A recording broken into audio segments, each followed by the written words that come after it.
বরাবরের মতন ব্লগের দ্বিতীয় পার্ট নিয়ে হাজির হয়ে গেলাম। আজকে আমি আপনাদেরকে দেখাবো এই খামারে কি কি পশু পাখি আছে। তো বেশি দেরি না করে শুরু করা যাক। প্রথমেই খামারের প্রবেশ পথ দিয়ে আমরা হাঁটতে শুরু করলাম। খামারের প্রবেশ পথের দুই সাইডে আছে বিভিন্ন রকমের গাছগাছালি লাগানো। তারপরে একটু সামনে হাঁটতে দেখি ডান সাইডে বিশাল বড় ছাগলের খামার, বাম সাইডে আছে বড় বড় অস্ট্রেলিয়ান গরু, যেগুলো ষাঁড় গরু। শুধু পুরুষ গরু আছে এখানে। একটু সামনেই যেতে দেখি ভেড়ার খামার। এখানে ছোট বড় বিভিন্ন রকমের ভেড়া আছে।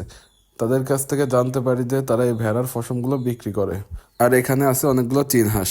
তারপরে আমাদের আবার উট পাখি মামার সাথে দেখা হয়ে গেল। উট পাখি মামা তো আমাদের সাথে মজা করা শুরু করে দিল। ওরা মনে করছে ওদের জন্য আমরা খাবার নিয়ে এসেছি, কিন্তু আসলে ওইভাবে প্রিপারেশন নিয়ে যাওয়া হয়নি, তাই আমি ওদের জন্য খাবার নিয়ে যাইতে পারিনি। তারপর ওদের পাশেই আছে ওদের চাস্তো ভাই। আমি এই পাখিটার নাম জানি না, তাই বললাম ওদের চাস্তো ভাই। প্রথমে মনে করছিলাম এটা হয়তো উট পাখির বাচ্চা।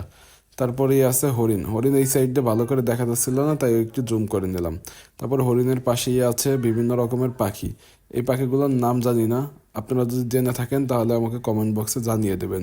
এখন অনেকে কবে নাম জানে না, গেছে ঘুরতে। নাম না জানলে কি হয়েছে?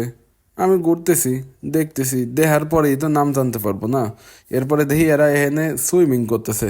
ভালোই তো, গরমকালে সুইমিং, ফ্রি সুইমিং। আর আমরা সুইমিং করতে গেলে আমাকে কি টাকা দেওয়া লাগে?